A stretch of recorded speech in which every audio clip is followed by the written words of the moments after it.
Les personnes qui sont des candidats de l'enfer, les serviteurs infidèles, les serviteurs d'iniquité.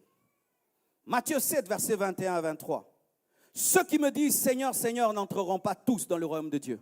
Lorsque je me suis converti, ça c'était le verset qui m'effrayait plus que tous les autres versets. Et je me souviens dans ma Bible, ces passages étaient devenus noirs tellement que je le lisais, tellement que je pleurais sur ce passage. Dans ma Bible, c'était le passage qui était en lambeaux tellement qu'il m'effrayait. Ceux qui me disent Seigneur, Seigneur n'entreront pas tous dans le royaume des cieux, mais celui-là seul qui fait la volonté de mon Père qui est dans les cieux. Plusieurs me diront en ce jour-là, Seigneur, n'avons-nous pas prophétisé par ton nom? N'avons-nous pas chassé des démons par ton nom? Et n'avons-nous pas fait beaucoup de miracles par ton nom? Alors je leur dirai ouvertement, je ne vous ai jamais connu. Retirez-vous de moi, vous qui commettez l'iniquité. Lorsque Dieu te dit de te retirer de lui, il te jette en enfer. Frères et sœurs, chasser les démons n'est pas le signe que tu iras au ciel. Faire des miracles n'est pas le signe que tu iras au ciel. Avoir des prophéties n'est pas le signe que tu iras au ciel. Dire Seigneur, Seigneur n'est pas le signe que Jésus est Seigneur. C'est pourquoi nous décevons le monde aujourd'hui. Nous disons Dieu est Seigneur, mais nos vies ne révèlent pas sa seigneurie. Oh, c'est terrible. J'ai suivi dernièrement un documentaire. Un homme qui est allé dans un pays. Des gens que nous disons qu'eux n'ont pas Dieu, ils ont un prophète ceci, ils ont un prophète cela. Le monsieur prend son porte-monnaie et il fait semblant de le jeter. Bien aimé, aucun ne l'a volé. Aucun ne l'a volé, mais ce ne sont pas des chrétiens.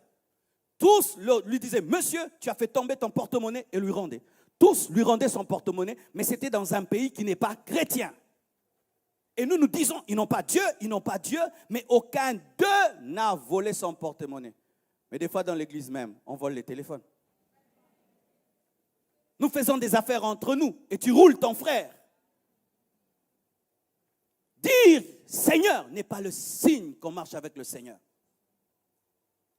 Ne vous contentez pas de chanter dans vos églises, d'être des protocolaires, d'être des prédicateurs. Ne vous contentez pas de servir Dieu sans la voir. Vous finirez en enfer en train de chanter, en train de prêcher, en train de modérer.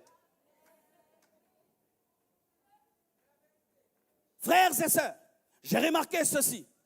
Souvent, nous refusons de nous mettre en ordre avec Dieu et nous nous précipitons à le servir, pensant que Dieu ferme les yeux sur nos péchés parce que nous le servons.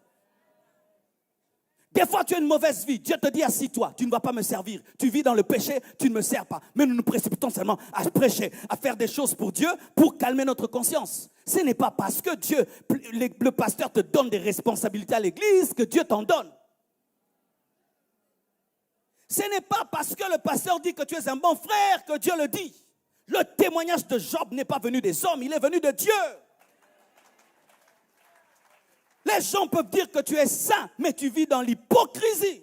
Tu vis dans l'hypocrisie. Suspends-toi toi-même. Je dis, suspends-toi toi-même. Ou tu dis, pasteur, je ne veux plus chanter, je ne veux plus prêcher parce que je vis mal. Tu es un bon frère. Enlevez vos masques. Ceux qui me disent Seigneur, Seigneur, n'entreront pas tous. Ça veut dire, certains entreront parce qu'ils disent Seigneur et ils vivent la seigneurie. Mais d'autres n'entreront pas parce qu'ils ne servent Dieu que des lèvres.